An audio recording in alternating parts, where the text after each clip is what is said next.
Woi, nah, Oke. Assalamualaikum warahmatullahi wabarakatuh. Salam sejahtera untuk kita semua.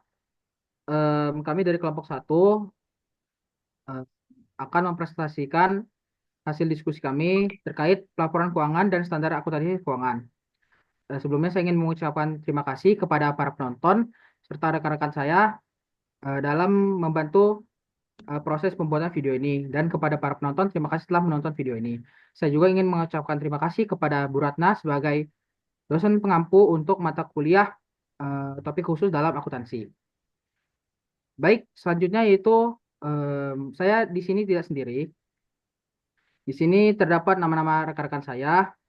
Di antaranya ada Nathanael Siagian, Tajali Nasrullah, Waskito Dwi Pambudi, saya sendiri Muhammad Ryan Fakih, Nafisa Alia Zahra, Gladys Zahira Adriani, Dafa Alizar Zaki, Nurhaliza Safa Delviantoro, Dimas Diarsyada Dimas Diarsya Fadila, Laura Putri Arlina, Erik Jovan Ramadan, dan M. Ariel Setiawan.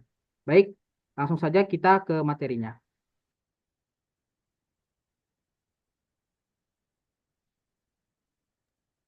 Baiklah, untuk mengawali pemateri kali ini, saya akan menjelaskan tentang pendahuluan.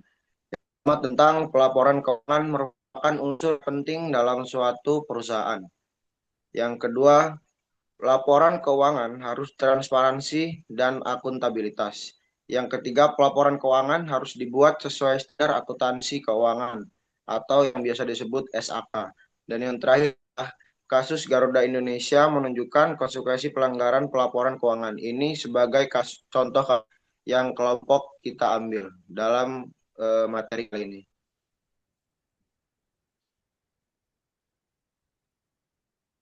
Selanjutnya ada tujuan penulisan. Tujuan penulisan kami yaitu ada tiga, yaitu yang pertama yaitu untuk memahami proses pelaporan laporan keuangan dan apa itu laporan keuangan.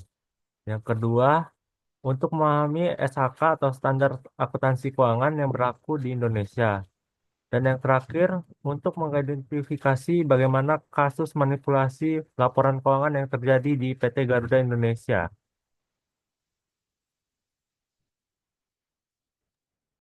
baiklah, selanjutnya adalah pengertian pelaporan keuangan. Pelaporan keuangan adalah penyajian informasi keuangan kepada investor, kreditur, dan stakeholder lainnya yang bertujuan untuk transparansi dan pengambilan keputusan ekonomi yang mengacu pada standar akuntansi yang berlaku.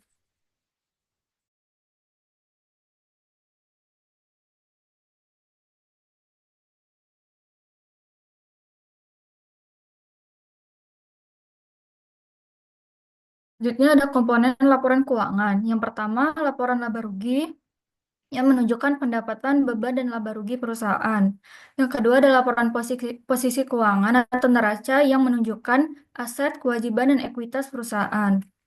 Yang ketiga ada laporan arus kas, yaitu sumber dan penggunaan kas dalam periode tertentu. Yang keempat ada laporan perubahan ekuitas yang menunjukkan perubahan ekuitas pemegang saham. Dan terakhir ada catatan atas laporan keuangan, yaitu informasi tambahan kebijakan akuntansi.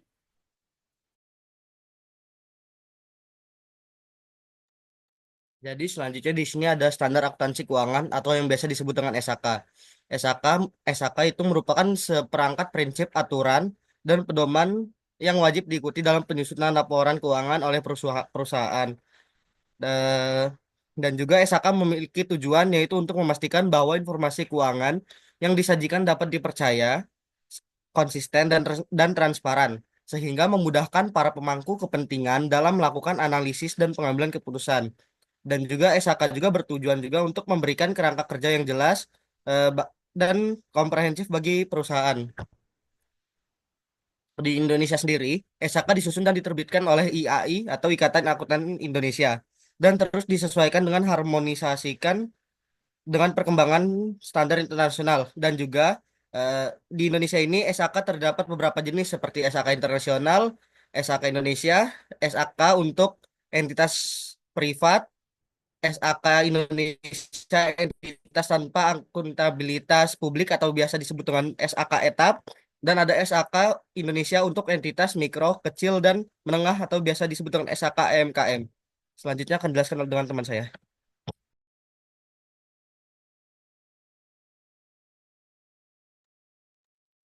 Baik. Selanjutnya ada pengertian fraud dalam akuntansi.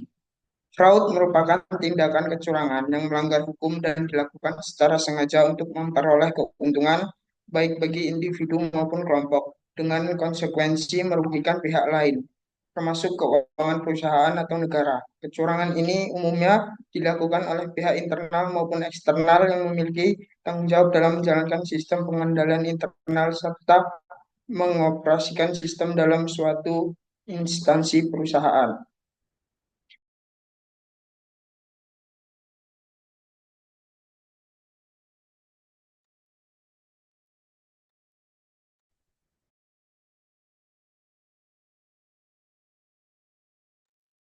Selanjutnya adalah contoh kasus pelanggaran yaitu PT Garuda Indonesia. Kronologinya yaitu perusahaan ini secara resmi dinyatakan bersalah dan dikenakan sanksi oleh beberapa otoritas termasuk Kementerian Keuangan, Otoritas Jasa Keuangan atau OJK, dan Bursa Efek Indonesia atau BEI. Akibat dari adanya ini adalah manipulasi dalam pengakuan pendapatan pada laporan keuangan tahun 2018. Kronologi pelanggaran yang dilakukan Garuda Indonesia dimulai pada 31 Oktober 2018 ketika perusahaan menjalin kerjasama dengan PT Mahata Aero Teknologi atau Mahata. Perjanjian ini telah mengalami beberapa perubahan dengan amandemen terakhir pada 26 Desember 2018 dan mencakup penyediaan layanan konektivitas penerbangan, hiburan dalam pesawat, serta manajemen konten selama 15 tahun.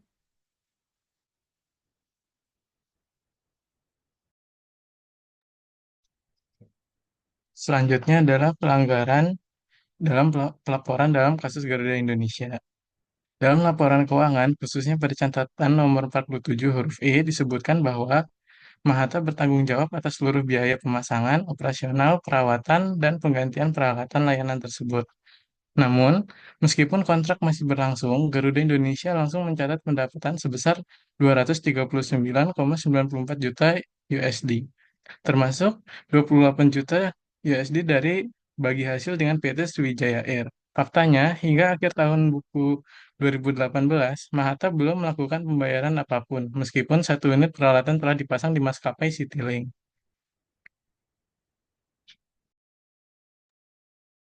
Oke, selanjutnya sanksi yang dikenakan atas kasus pelanggaran Garuda Indonesia.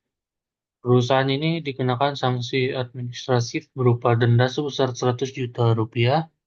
Selain itu, seluruh anggota direksi dari Garuda Indonesia juga mendapatkan denda masing-masing sebesar 1 juta rupiah karena melanggar peraturan Bapepam nomor 8 G11 terkait tanggung jawab direksi atas laporan keuangan. Denda tambahan sebesar 100 juta secara tanggung renteng juga diberikan kepada seluruh anggota direksi dan dewan komisaris yang menandatangani laporan tahunan 2018 tersebut.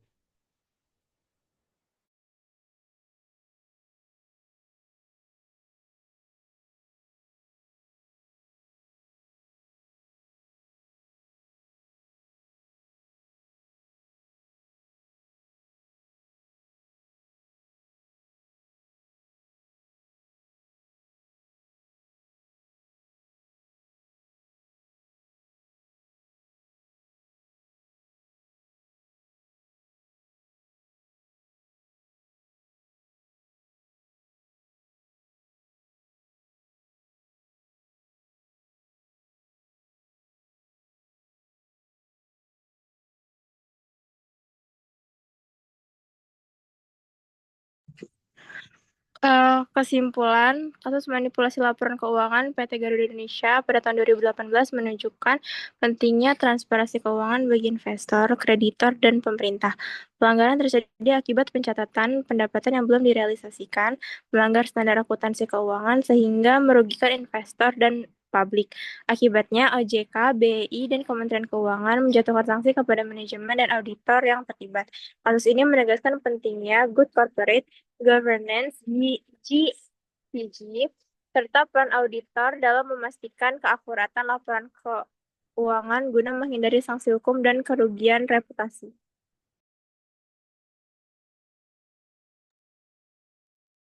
Selanjutnya adalah saran dari kasus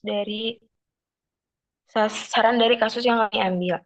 Kasus Garuda Indonesia 2016 mengajarkan pentingnya transparansi dan akuntabilitas dalam laporan keuangan untuk mencegah manipulasi data. Tata kelola perusahaan yang baik harus ditetapkan dengan manajemen profesional serta pengawasan ketat dari pemegang saham dan regulator.